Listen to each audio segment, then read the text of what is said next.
Bom dia, professor. Dia, tudo bom? Muita alegria ter você aqui nessa manhã de sexta-feira com um tema tão maravilhoso. Pois é, então vai ser um tema muito bom para a gente conversar, para a gente discutir, né?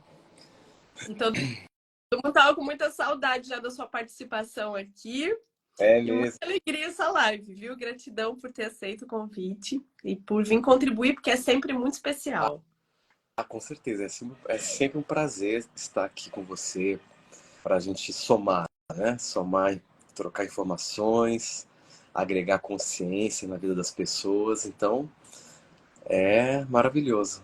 Professor, eu acho que a escolha desse assunto de hoje foi de suma importância para o momento atual, né? Para o que a gente vive nesse momento. Onde as pessoas estão em todos os lugares, menos aqui, menos na presença, né, da própria vida.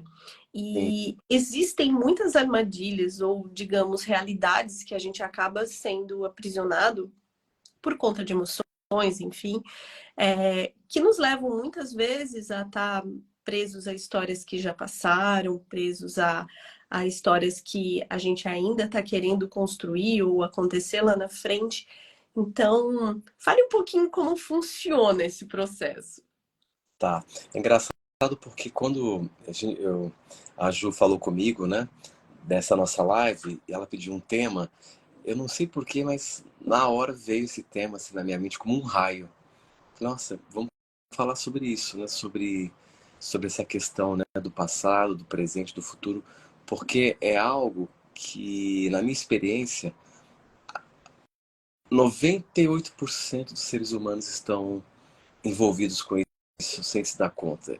E eu arrisco a dizer que 99% dos problemas que as pessoas enfrentam e 100% do sofrimento autogerado, desnecessário, ele está em função das pessoas estarem excessivamente envolvidas com o passado e com o futuro, né? Eu costumo dizer que o único apego saudável, o único apego que vale a pena manter é o apego com o aqui e o agora.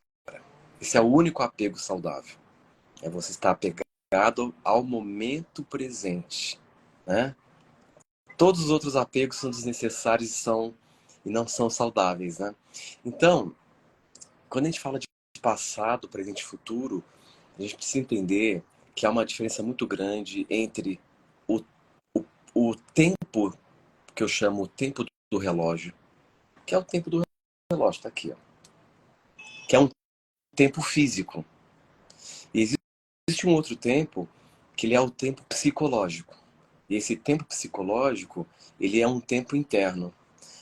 E é um tempo, por ser psicológico, ele é um tempo artificial e, e completamente desnecessário. Então, o que acontece? As pessoas foram condicionadas e elas foram treinadas de forma indireta, porque a nossa cultura, por ser materialista e uma cultura essencialmente baseada, né, na relação daquilo que já aconteceu e naquilo que está por vir.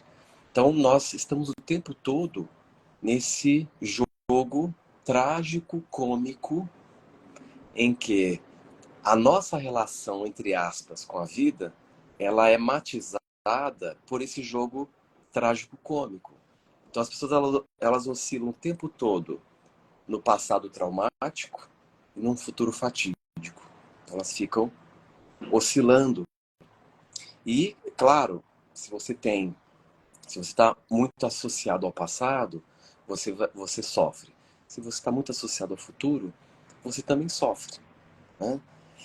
E então, o nosso ponto de partida é entender isso. Uma coisa é o tempo psicológico, que é um tempo que você simula internamente, e outra coisa é o tempo do relógio, que é o tempo físico, né? O tempo físico, ele, né, dá uma certa ordem no fluxo das coisas no nosso dia a dia. Mas, se nós analisarmos do ponto de vista da natureza e do ponto de vista dos animais, de todos os outros seres vivos, eles estão 100% alinhados com o agora. Nós somos a única espécie que sabe que vai morrer. Nenhuma outra espécie no planeta tem consciência disso. E essa consciência, e nós sabemos disso porque, felizmente, nós chegamos num ponto da nossa evolução que nós atingimos um nível de complexidade cerebral que fez eclodir uma das funções mais importantes que nos dá o poder de escolher, que é a autoconsciência. Então, os animais só têm consciência do meio. Então, eles não têm a autoconsciência. O animal não consegue refletir sobre o que está sentindo. O animal não consegue se reconhecer vivo. Ele vive uma espécie de unidade inconsciente com a natureza. Então, é como se os animais vivessem num estado de iluminação sem consciência. Por quê? Eles estão num nível evolutivo que é o nível pré-mente. Nós estamos na trajetória, por termos mais complexidade emocional, espiritual e cerebral, nós estamos atravessando uma fase da nossa evolução que nós estamos dentro da mente. Nós temos uma mente e estamos na mente. E o próximo estágio é o estágio além da mente. E nós vamos chegar lá. É algo meio que inevitável, porque a natureza do universo está nos compelindo nessa direção. Então, pelo fato dos animais não terem uma mente complexa como a nossa, e eles não estarem associados em uma mente, eles vivem em um estado de perfeito alinhamento. E por eles estarem alinhados, eles conseguem ter com muita clareza o sentimento, embora seja um sentimento instintivo, de que, por exemplo, algo ruim vai acontecer na natureza. Em 2001, quando teve aquele tsunami lá na Indonésia, ninguém entendeu porque todos os animais, horas antes, foram vistos se afastando e indo para as regiões mais altas. Horas antes. Por que o ser humano foi capaz de pressentir que uma catástrofe estava para ocorrer no ambiente natural? Porque o ser humano não vive em conexão com a vida. Então ele não consegue sentir. Os animais vivem e sentem com clareza. Eles sentem que algo ruim vai acontecer. Então o que eles fizeram? Através do próprio instinto de sobrevivência, eles foram para os lugares mais altos. E pouquíssimos animais morreram naquele incidente. Então, olha que interessante, né? Fantástico. Então, o animal, ele vive fora do tempo. Ele não tem tempo psicológico. Então, você não vai ver nenhum animal ansioso. Você não vai ver nenhum animal com conflito existencial. Você não vai ver uma flor falando: por que eu não sou uma árvore né, de uma laranjeira? Então, não há conflito na natureza porque... Aí tem uma outra questão que eu quero entrar daqui a pouco, porque o senso de identidade que eles têm não é extraído do tempo. Isso muda completamente a dinâmica da vida, né? Então, o que acontece? Passado e futuro, eles não são expressões da vida. Eles são expressões do tempo psicológico. Então, não que pensar sobre o passado ou pensar sobre o futuro seja um problema. Não é um problema. Eu tenho que estar presente aqui agora? Sim. Seria a melhor escolha a fazer para que a sua vida pudesse fluir de uma maneira harmônica. Mas quando as pessoas pensam em viver o momento presente, elas ficam muito afoitas e neuróticas. Então, eu não posso mais pensar no passado, eu não posso ter sonhos, eu não posso ter planos, eu não posso ter objetivos, eu não posso pensar sobre o futuro? Pode. Porque pensar sobre o passado ou sobre o futuro não é o problema. O problema é quando você está tentando viver do passado e viver do futuro. Então, você consegue ver a diferença? Então, pensar sobre o passado é uma coisa, viver do passado é outra. Pensar sobre o futuro é saudável. Quero executar isso, eu quero fazer aquilo, quero conquistar esse objetivo, eu quero, né, realizar tal coisa. Então, eu estou pensando sobre o futuro. Mas quando eu começo a viver do passado ou do futuro, que está por trás disso? Eu estou tentando reforçar em mim um senso de identidade que não é real, né? Entendi. É tipo como se a gente estivesse preso em uma certa ocorrência. Então, digamos que eu tive uma situação que me aconteceu que não foi bem resolvida para mim, que me coloca numa, numa identificação com o abandono ou com rejeição. Então, eu passo a usar a realidade como um gatilho para essa identificação, a qual eu não vivo o que realmente acontece no agora, Tá? mas sim a resposta inconsciente daquele espaço em que eu tô presa. É É, mais ou menos isso. exatamente. Ou seja, nós não somos o que nos acontece. Sim. Nós somos o que nós escolhemos ser. Então, independente do que você já viveu lá atrás, o que você viveu não deveria definir quem você é hoje. Então, por exemplo, eu sou assim porque meu pai me rejeitou muito. Tá, mas você então, parte da sua identidade hoje está baseada em uma memória que faz com que você creia que você é aquele que foi rejeitado. Então, independente do que a gente já viveu e sentiu, ainda assim, nós temos a liberdade de escolha em relação em como nós queremos nos sentir. Tem um livro, eu não lembro agora qual livro, olha que interessante, como é possível, né?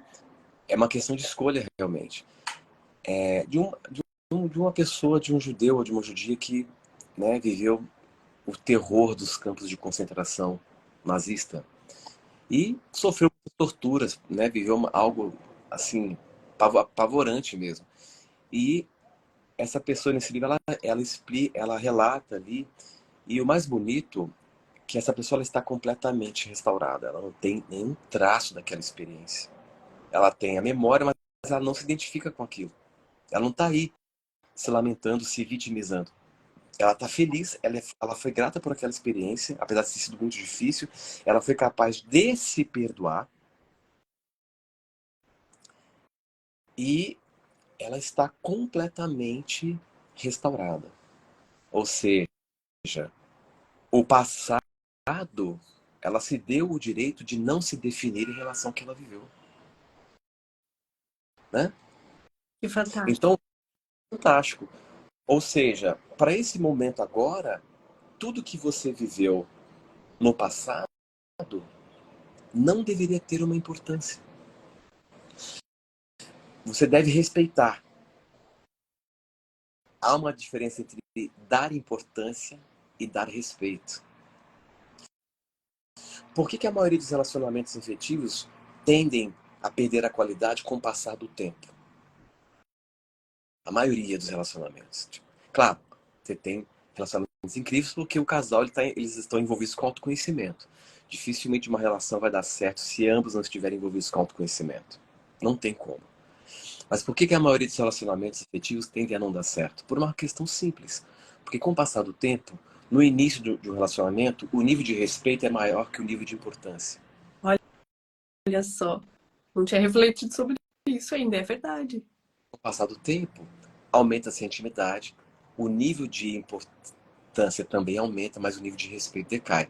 Então, a pessoa, por ela achar que o outro é muito importante para a vida dela, e essa importância ela está muito relacionada com o senso de dependência. Importância no sentido, olha, eu não sei viver sem você, você é muito importante para mim. Acabou a relação ali. Sim. Quem chega nesse ponto, fala uma coisa para outra pessoa, ela já sepultou. Só falta trazer um buquezinho de flores para deixar lá no cemitério. Acabou. Não. Acabou, porque relacionamento dependência é a antítese de relacionamento. Não se tem como se relacionar se você é dependente. Porque dependência é unilateralidade. Para mim, tudo para mim. Você tem que ser o que eu espero para eu ficar bem. Você tem que fazer assim para eu ficar bem. E isso é a antítese de relação. Relação é, eu dou espaço para você ser o que você é e estou disposto a aprender com a sua diferença. Né? Fantástico. É isso mesmo. Esse é um outro tópico, né? É um tópico interessante a gente abordar em algum outro momento. Então, veja, quando a pessoa ela está, sem perceber, ela está tentando viver do passado, porque o passado, esse conglomerado de memórias, o que é o passado para nós hoje? Apenas uma estrutura de pensamentos. Só. Não há vida ali. Então, o passado ele é um conglomerado de memórias ou um conglomerado de pensamentos que nos deu uma base para construir um senso de identidade que é falso.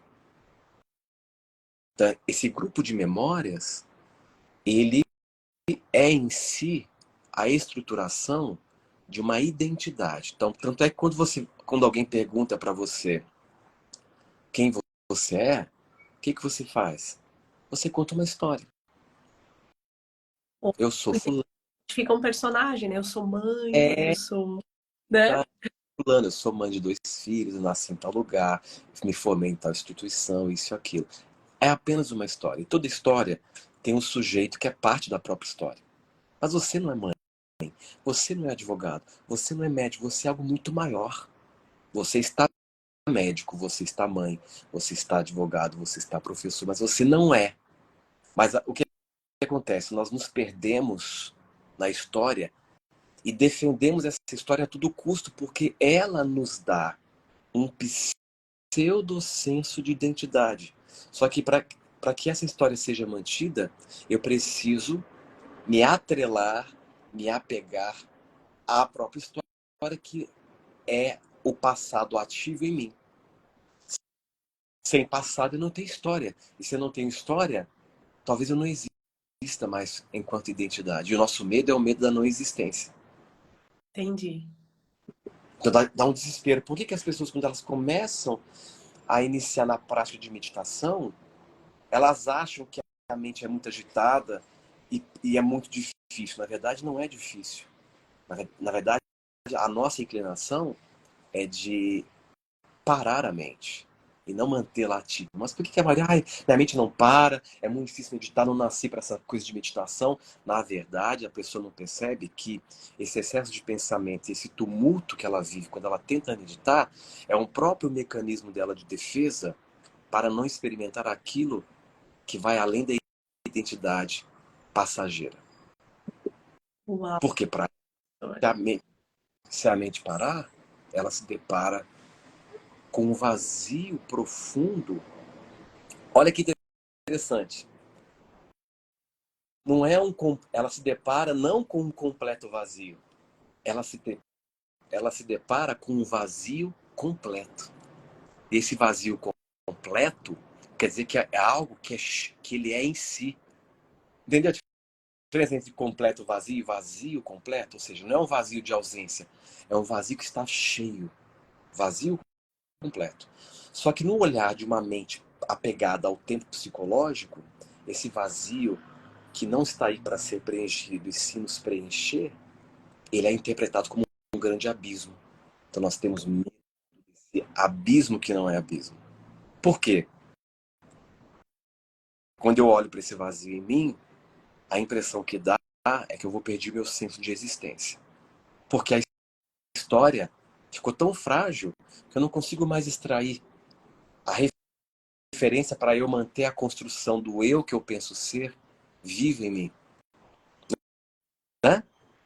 É extraordinário esse ponto. Deixa eu só fazer um complemento, que é aquele ponto em que a gente adentra profundamente a alma e que, se você se conecta com o divino, você não tem pedidos.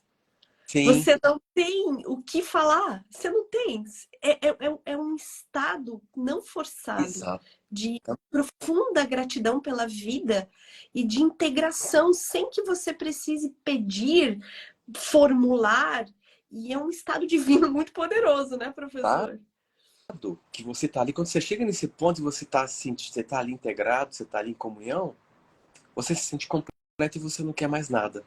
A Isso, sensação de estar vivo basta. isso. Estar vivo. E esse é exatamente o grande segredo para manifestar genuinamente uma vida abundante e próspera. Esse é o estado próspero. Porque na ausência de necessidades, e as necessidades emocionais, 99% são autogeradas e desnecessárias, né? Então, quando você está na ausência de necessidades, você se sente completo. Então, se eu sou capaz de, aos poucos, viver nesse estado de completude interna, como a vida vai testificar isso? Me gerando prosperidade além do entendimento. Porque agora eu não estou mais no estado de escassez. Eu estou no estado de completude, de transbordo, né? Então, eu estou transbordando de mim. E é uma coisa extraordinária. Então, pelo fato das pessoas estarem tentando embasar a sua identidade a partir de memórias ou expectativas sobre o futuro, aí tem o início ao sofrimento. Porque o passado me dá a referência de uma identidade e o futuro me traz a promessa de reforçar essa identidade. Só que Fantástico. como hoje todo mundo fala sobre isso, né, que virou até um... E é verdade. Então, se eu tenho excesso de passado, eu deprimo. E se eu tenho excesso de futuro, eu fico ansioso. Se eu tenho excesso de presente, me sinto pleno. Né? Que Então, lindo. o sofrimento, ele começa assim. Veja, nós não sofremos a partir dos eventos que se apresentam na nossa vida prática. Nenhum evento tem o poder de te fazer sofrer. Quando eu falo de evento, eu falo situações e pessoas, né? Então, nenhum evento te causa sofrimento. O que nos causa sofrimento são as histórias que nós contamos sobre os eventos. E geralmente, quando a gente conta uma história sobre um evento ou sobre um fato, o fato ele é parte da vida. Eu vou ter que lidar com este fato. Ele está aqui, se apresentou no meu campo de realidade. Ótimo. A questão é que nós aprendemos a contar histórias sobre os fatos. E quando nós contamos histórias sobre os fatos, eu já estou lidando com o passado daquele fato. E essa história sobre o fato me leva a revestir o fato de alegorias psicológicas que tornam o fato um drama dentro de mim. Então, uma coisa é o fato lá. Estou disposto a lidar com boa vontade e cooperar com a vida. O que eu posso fazer para resolver? Tem uma ação que eu posso tomar um curso? Se tem, eu tomo. Se não tenho, eu descanso na não ação. Eu simplesmente entrego. Agora, então essa é a postura saudável de alguém que já não está buscando tanta identidade no tempo psicológico. Ok? E é tão poderoso porque no momento, paradoxalmente, no momento que você entra em alinhamento com o fato, porque você aceita o fato como ele é, a mágica está aí. Porque quando você cria esse alinhamento, você cria o espaço através do qual a cura, a solução, a transformação daquele fato irá surgir. Então, esse é um ponto. Eu me alinho. A outra coisa é quando, então, eu revisto aquele fato com uma série de alegorias psicológicas e agora não há um fato lá fora, há um drama dentro de mim. E o grande problema é que quando eu crio um drama dentro de mim, eu passo a me debater com aquele drama. E aí eu fico num looping. Né? É o exemplo que eu dou. Você chegou lá no seu banco e você descobriu que, surpreendentemente, você não tem mais nenhum centavo na tua conta bancária. Tinha uma série de taxas a serem deduzidas que você esqueceu, tinha um valor lá que tinha que... E você descobriu que você não tem mais dinheiro naquele momento. A sua vida está arruinada? Não. Está destruído? Não, isso é apenas folclore psicológico. Qual é o fato? Neste momento, não tenho dinheiro. Ponto. E eu faço a escolha de me aliar a este fato, cooperar com ele. E quando você coopera, é a chance que você dá para a inteligência da vida para ela interceder. Né? Se você consegue não criar dramas, você não compromete o seu descanso. E isso está claro para mim. É no descanso que a providência se movimenta. Então, se você está com uma situação desafiadora, não vou nem chamar de problema, se você está com uma situação desafiadora, você tem uma grande chance de resolvê-la através de dois movimentos. Se aliando ao fato e se permitindo descansar à noite. Porque no meio do descanso, quando o teu ego, ele por um momento, ele se dissolve e você entra na inconsciência ali, não há nenhuma resistência, e é em momentos de não resistência que a providência superior se movimenta para trazer a solução. Mas o que acontece com as pessoas? Pelo excesso de drama, elas comprometem o descanso, elas não conseguem estabelecer aliança com a vida, elas passam a se opor à vida, elas passam a combater o drama, então elas não percebem que elas não estão mais no aqui e agora, elas estão absortas no tempo psicológico. Isso, portanto, sofrimento é um estado de absorção excessiva consigo mesmo. Você está absorto na sua cabeça. Você já não está mais olhando, você não está mais atento ao que está acontecendo. Você está se debatendo dentro de você. Num processo, você está em si mesmado. E, o que é assustador é que a grande maioria vive assim. Sim. Não é? A grande maioria. A providência divina agir à noite. Nós usamos um termo que é levar para o sono. Sim. E no momento em que eu levo para o sono, eu digo que o divino possa organizar isso dentro de mim. Isso é muito poderoso. É muito poderoso mesmo. Você adota esse posicionamento conscientemente e você entrega, olha, todas as minhas causas, todas as situações eu entrego e eu estou certo que elas já estão resolvidas dentro da ordem divina. E aí você Fantástico. se dá o direito do descanso, né? E se descansar a partir de uma entrega sincera é miraculoso. Mas o que as pessoas fazem? Elas dormem preocupadas e elas acordam preocupadas. E o que elas... Então, nesse movimento de dormirem preocupadas e acordarem preocupadas, elas só estão reforçando um senso de identidade baseado em sofrimento. Então, elas vão em fazer com que a realidade testifique isso. Para testificar alguém que está preso em uma identidade de sofrimento, a única forma de testificar isso é gerar mais eventos que reforcem o sofrimento. Então, essas histórias que nós estamos o tempo todo contando sobre os fatos, boa parte do tempo, né, as pessoas então elas sofrem as memórias ou o passado ou o futuro, porque nós também sofremos as memórias de um futuro. Mas nós, como assim ter memória de um futuro? Sim, nós sofremos, boa parte do tempo a gente sofre as memórias do passado e do futuro, ao invés de viver a vida. Verdade. Eu passar uma vida inteira sofrendo as memórias, sem sequer ter um momento genuíno de viver de verdade. Né? É como Então, se fosse uma constante de um jogo. sim.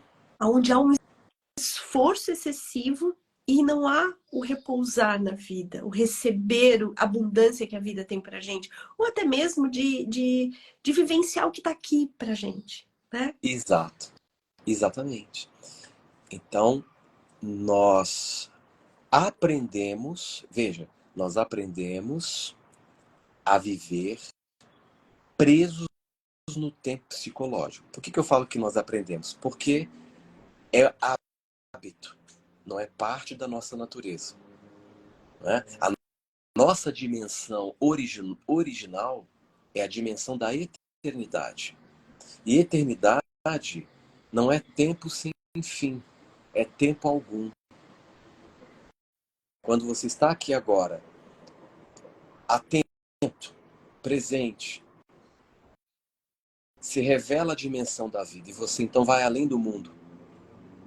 Então, nós temos poder e nós temos influência sobre a nossa realidade quando nós somos capazes de operar o mundo a partir da dimensão da vida. Mundo e vida são duas dimensões completamente distintas.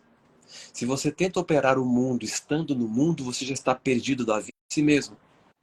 Então você terá a sua capacidade de influenciar a realidade minimizada. Porque estando no mundo, você não está em você.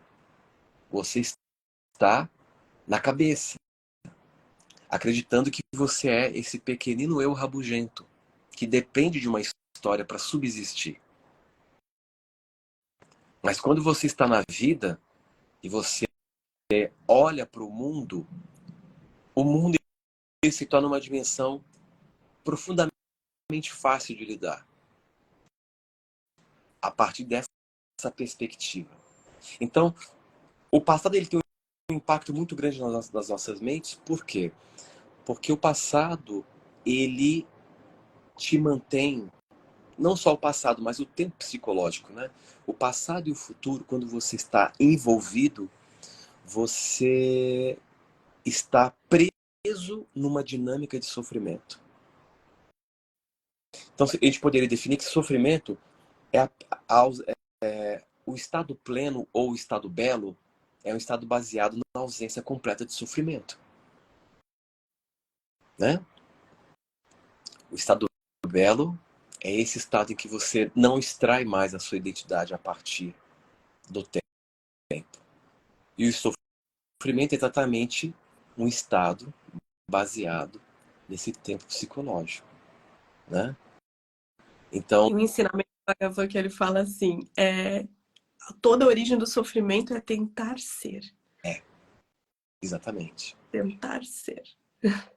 E também tem uma passagem que eu gosto muito que ele fala assim: se há esforço e mesmo que esse esforço seja sincero, na tentativa de despertar, você já está na contramão do despertar. Olha isso. Né? Olha que interessante. É muito interessante. E a gente só tem esforço, né? Coisa louca. Exatamente. Então, é claro que esse processo, as pessoas vivem tão mergulhadas nesse tempo, elas estão tão envolvidas, tão apegadas, né? E o mais curioso é que o passado nunca nos segurou. Ah, eu preciso me libertar do passado. As pessoas falam, né? E quando elas falam me libertar do passado, não é todo o passado, é uma pontinha do passado que machuca. Não, você não tem que libertar da situação do passado, você tem que se libertar, você tem que se liberar de todo o passado. E essa libertação do passado não é rejeitar, não é negar, não é se tornar indiferente. Porque se o passado não está nos segurando, significa que nós estamos investindo energia para manter uma conexão arcaica com essas memórias. Então somos nós que segura o passado, não é o passado que nos segura. Uau! Então, não é uma questão de se libertar do passado, é uma questão de libertar o passado de você. Sim. Porque em nenhum momento o passado está te segurando. O passado não é uma entidade. Você está aqui, agora você é meu. Não te libere. Tem essa impressão, né? Tem. E não é você segurando com muita força o carvão em brasa na mão. Tá ferindo, tá doendo, tá machucando. E eu falo, abre a mão, é mais fácil. Deixa esse carvão em brasa cair. E sabe o que as pessoas respondem na maioria das vezes? Não. Mas tá doendo, eu sei que tá doendo. Vai aumentar a ferida, vai machucar, vai ser cada vez mais doloroso. Mas por que ela não solta? Porque na arrogância dela, ela não quer se render à vida, porque ela se indigna, porque ela acredita que a vida foi injusta com ela e que aquilo não deveria ter acontecido. Então olha que arrogância que nós temos, né? De querer confrontar os desígnios da inteligência superior sobre as nossas vidas. E em um nível muito, já falei isso algumas vezes, em um nível muito profundo do nosso ser, lá na essência, olha o que eu vou dizer. Tudo que você está vivendo hoje foi a sua escolha. Lá no fundo, o que você está vivendo hoje foi escolha escolhido com uma sabedoria extraordinária, porque era o que você precisava viver para se refinar, para se aprimorar, para se aperfeiçoar. Porque o que nós estamos fazendo de uma forma meio desajeitada, sem elegância, mas tudo bem, mesmo sendo desajeitado, está sendo eficiente, porque tudo que nós estamos vivendo hoje são escolhas para nos esvaziar de nós mesmos, para nos esvaziar cada vez mais de nós mesmos e nos encher do divino. Quer você esteja ciente ou não, você está fazendo isso. Você está numa tentativa de se esvaziar de si, esvaziar os conteúdos para deixar com que o divino possa lhe preencher, né? E isso é parte da nossa dinâmica. E tem uma passagem que eu gosto muito de Jesus, que ele sintetizou a essência dessa nossa reflexão aqui hoje. Quando ele diz assim: entrai pela porta estreita. Entrai pela porta estreita. Né?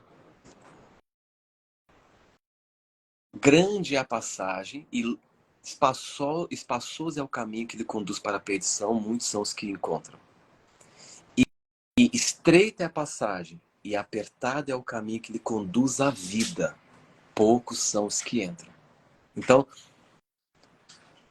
se nós pudéssemos aproveitar esse tema para contextualizar essa passagem, o que ele estava se referindo? A passagem estreita que lhe conduz à vida, que poucos encontram, é o aqui e o agora. Tá aqui, você não tá vendo. Tá na tua frente e você não tá vendo a passagem para a tua libertação. Porque é na conexão com aqui e agora que você então vai se desapegar, vai fazer o maior ato de renúncia de todos, que é a coragem de renunciar ao passado e ao futuro, a coragem de renunciar à identidade de sofrimento, que nós tanto estamos apegados. Por que a gente apega a uma identidade de sofrimento? Você fala, Horácio, porque é através dessa identidade que eu sei que eu tenho uma existência. Por mais que ela seja dolorosa, ela te dá um senso de existência. Mas qual é a ilusão?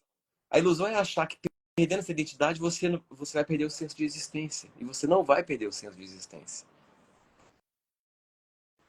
Né? E a porta ampla e o caminho espaçoso que muitos encontram e entram, que nos conduz à perdição, e essa perdição qual é? Ah, vou me perder em bebida, vou me perder em drogas, vou me perder... Não, é a pior perdição de todas, que é se perder de si mesmo. Porque no momento que você passa por essa porta, você já está se confundindo com as memórias. Você está preso no tempo psicológico. Quando você está preso no tempo psicológico, você se perde do próprio corpo, você perde a âncora com a eternidade, que é estar no corpo. Você agora está na cabeça. Você se resumiu a uma cabeça que gravita, julgando e enquadrando tudo, e lutando contra tudo e todos. Então, se você se perde de si mesmo, você já está perdido no mundo. Já não há sentido. E esse é um dos principais dramas que eu enfrento, que eu lido em consultório. Sim, eu acho que é frequente, né? É o drama mais comum. Estou perdido. O que eu faço? Qual é o meu propósito? Aí eu respondo, não se preocupe com isso agora. Não é o momento de achar o sentido e deixar o propósito lhe encontrar. Se você está assim, é porque você se desencontrou de si. Então vamos te conduzir para que você se reencontre. E naturalmente o propósito irá lhe achar. Que nunca é você que encontra o propósito. É sempre o propósito que lhe acha e paradoxalmente quando você para de buscar. O propósito lhe acha quando você para de buscar. Quando você se atém aqui e agora. Quando você restaura a sua aliança com a vida, com muita humildade, sem arrogância. Vida, está tudo bem, eu estou disposto a cooperar com você a partir de agora. O passado foi como deveria ter sido e eu honro o passado. E quando eu honro o passado, eu libero o passado de mim. Eu não me liberto do passado, sou eu que liberto o passado de mim. Tem uma das coisas que para mim sempre foi algo que foi difícil compreender, professor, na caminhada, que é sobre o perdão. O perdão, para assim, como que eu vou perdoar alguém que me fez mal? Como que eu vou aceitar que essa pessoa ou essa situação que chegou na minha vida Uhum. tá certo? Eu sempre naquela vertente, né? Vinda, lógico, de escola católica, né? Dentro do perdão. E chega um momento da existência, da caminhada, enfim, que eu compreendi um ensinamento poderosíssimo. Que, na verdade, se pensar sobre a essência do perdão, eu assumo que tenho carga. Então, teoricamente, o perdão não existe. Mas quando eu penso sobre aceitação, o amor emerge. Quando eu penso sobre a honra do que me aconteceu, e eu levo o que eu aprendi, mas eu deixo aquilo. Eu aceito o destino, não aceito que aquilo tá certo. Aquilo é egóico, quando eu tomo um papel de que eu preciso aceitar que as coisas são boas ou que as coisas são ruins, né? Mas eu aceito o destino. Eu entro numa ordem da vida. E aí eu comecei a compreender a real essência do perdão como aceitação, né? É, Assim, é exatamente isso. E olha que paradoxo, né? Quando a gente fala de liberar o passado de nós, porque somos nós que o seguramos, não tem ninguém te segurando, é você que está segurando. Olha que coisa engraçada. Esse foi um grande insight que eu tive. Eu fiz até uma meditação esses dias baseado nisso. Liberar, olha que coisa. Liberar o passado de você representa paradoxalmente dar um bom lugar a ele no seu coração. uau. Não é rejeitar, não é negar, é você reverenciar o que, o que foi, entendendo que foi como poderia ter sido, e dar e fazer esse passado. Olha que paradoxo, e fazer esse passado pertencer no seu coração. Isso quer dizer que agora você desarmou todas as cargas de sofrimento e de dor. E agora há apenas um lugar. Então, isso foi um grande insight. Você se libera do passado quando você dá um bom lugar no seu coração. Uma outra coisa. Perceber como as mães fazem isso. Eu já vi tantas histórias de mães que perderam filhos. Sim, E depois você se depara com uma mãe dessa e pensa assim, meu Deus, no lugar dela eu ia morrer. Eu ia ter acabado com a minha vida. Como? A gente não foi feito para perder um filho. E de repente aquelas mulheres extraordinárias tomaram força, ressignificando uma história e fizeram verdadeiras revoluções na sua vida. e em nível sistêmico, nós sabemos que tudo que existe precisa ter um lugar energeticamente no campo. Se Sim. uma mãe perdeu um filho, seja na gestação, se uma mãe engravida e se ela perde, em termos de campo, ela tem um filho, ela precisa honrar esse filho, ela precisa dar um lugar de pertencimento a essa energia. E ela precisa dar um nome, falar, olha, filho. E se ela tem, depois teve 2 filhos que, né, nasceram e tal. E se alguém lhe perguntar quantos filhos você tem, eu tenho 3. Você precisa incluir o pertencimento é uma das ordens, né, do amor dentro da visão sistêmica do Bert Hellinger, etc. Agora, um outro ponto interessante que você tocou, que aí você entende a questão do perdão muito bem. Olha que coisa fantástica. Vou fazer uma pergunta aqui bem direta. Para quem gosta, para quem come carne, né? Quem gosta de comer uma picanha maravilhosa, grelhadinha, maravilhosa, né? Aí muitas pessoas falam, eu adoro e tal, né? Eu adoro, nossa, é uma delícia. Aí eu vou perguntar uma outra coisa. Tá, você quer a picanha maravilhosa, sadia no teu prato para você desfrutar. Mas você tem estrutura de fazer o trabalho mais difícil para que essa picanha chegue no teu prato, que é de sacrificar o bicho, lidar com o sangue, ter estrutura emocional para lidar com a dor daquele bicho. Não, não, Horácio, isso eu não aguento fazer. Mas você quer a picanha saborosa no prato. Ah, então o trabalho difícil vai ter que ser executado por uma outra pessoa. Não é isso?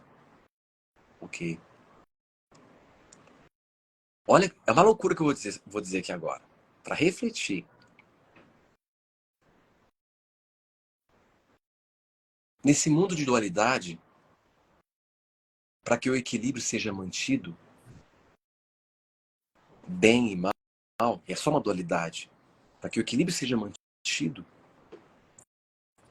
o trabalho difícil na manutenção desse equilíbrio terá que ser executado por alguém, já que você não tem disposição e coragem e estrutura. Então será, agora extrapolando muito, será que a estrutura por trás daquilo que nós chamamos de mal, que é apenas uma interpretação, a luta entre o bem e o mal, a luta entre o lado negro da força e o lado da luz, luz e, né, e trevas. Nessa visão que a gente está extrapolando, a treva ela é necessária, da mesma forma que a luz também é, para que se mantenha o equilíbrio. E quem executa o papel no lado das trevas é tão um instrumento da ordem superior quanto aqueles que se tornam instrumentos da própria luz. É bonito quando você extrapola essa visão dualista e você percebe que tudo está servindo como instrumento da ordem superior. Fantástico. Por isso há bem dentro do mal e há mal dentro do bem. E por isso que o perdão ele fica mais claro quando a gente entende que tudo está cumprindo o instrumento. Fantástico. Tudo está cumprindo o instrumento. Então olha que interessante. Até nós irmos além dessa questão de tempo psicológico, tudo neste exato momento está sendo dominado por um eu. Um pequenino eu. Eu quero isso, eu quero despertar, eu quero atingir a iluminação, eu quero ser feliz, eu quero comprar uma casa. O que não é diferente de falar eu quero um sorvete, eu quero ser amado, eu gosto disso ou eu não gosto daquilo. Você percebe que a ficção do eu sempre tenta ficar no centro da consciência. E o despertar espiritual é ver além da ficção e constatar que nunca houve um eu no centro da consciência. Sempre foi uma ilusão. E quando eu uso o termo vazio, que assusta as pessoas, tem pessoas que não gostam desse termo, o vazio, esse vazio só significa que é um vazio de um eu. A sua consciência agora está vazia de um eu. Ela sempre esteve. Só que quando você vai além da ilusão, você percebe que essa consciência ela é um profundo espaço de inteligência. E que nunca houve um eu tentando ser o centro da sua atenção. Que aí é isso que a gente sofre hoje. Um eu que tenta estar no centro da tua consciência, reivindicando o direito da sua atenção. Quando você fala, eu quero isso, eu quero aquilo, eu quero mudar, é essa ilusão tentando se impor no infinito da sua consciência. E quando você consegue ir além da ilusão, e nós vamos chegar lá mais cedo ou mais tarde, quando não há um eu reivindicando a atenção, o que há? A plenitude de vida, a plenitude de amor, a plenitude de contentamento, a plenitude do divino. Então, o que fica entre nós e a vida, olha que coisa, né, Vânia? O que fica entre nós e a vida, nos impedindo de viver, são as narrativas sobre as coisas que nós não estamos dispostos a ceder. Chegará um momento que não haverá mais uma história entre você e a vida. Você deixará de contar histórias sobre as pessoas, sobre o que as pessoas são, sobre o que é a vida, sobre o que é uma flor, sobre o que eu penso ser. E quando essas histórias se extinguirem por completo, quando você se abster, quando você tiver a força interior para renunciar às narrativas, não haverá nada mais entre você e a vida. E aí você será capaz de perceber em todas as coisas que a essência que está presente em tudo, a mesma essência, está também presente em você. E isso nós chamamos de amor. Amor é a capacidade de reconhecer que a essência que está em tudo está em mim também. E é a mesma essência. Então, Lindo. era essa a base da reflexão que eu gostaria de fazer aqui hoje com vocês. E foi, assim, professor, fantástico. As pessoas falando aqui, né? As pessoas dizendo que fichas caíram, enfim, da profundidade que foi esse assunto. É, quando a gente começa a ter essa... Aqui a ideia é a gente começar a ter Uhum. uma noção maior sobre o processo. Né? Quando você começa a ter uma noção, que você começa a criar esse esboço, e você começa a ver um pouquinho de fora essa dinâmica, você já está criando uma condição para fomentar esse despertar, né? E para ir saindo cada vez mais dessas bolsas de ilusão que a gente está inserido e cada vez mais alimentando elas, né? Fora do que é essencial. Fora do que é essencial. E aí, Ivan, eu queria até aproveitar que a gente está chegando aqui no finalzinho, né? Para dessa nossa vivência que nós vamos ter, que é a ativação do DNA da riqueza, né? Eu defendo a tese de que na estrutura íntima da consciência nós temos um código. E esse código, eu chamo de DNA da riqueza, mas na verdade ele é um código original da consciência. Que é um código que, se você conseguir ativar, você vai se conectar com esse estado que você mencionou, que é esse estado de abundância, né? Que por si só é capaz de abrir, né, o canal para que a prosperidade chegue até você. Então nós vamos ter esse evento que vai ser ao vivo, num ambiente controlado, são 2 horas, né? Das 20 às 22, no dia 7 de novembro. Então, Uau! um evento assim, nós queremos reunir o maior número de mentes possíveis e gerar uma coerência social ali, uma coerência entre essas mentes para ativar esse processo, né? Então, para quem já fez, você já fez, acho que uma, né?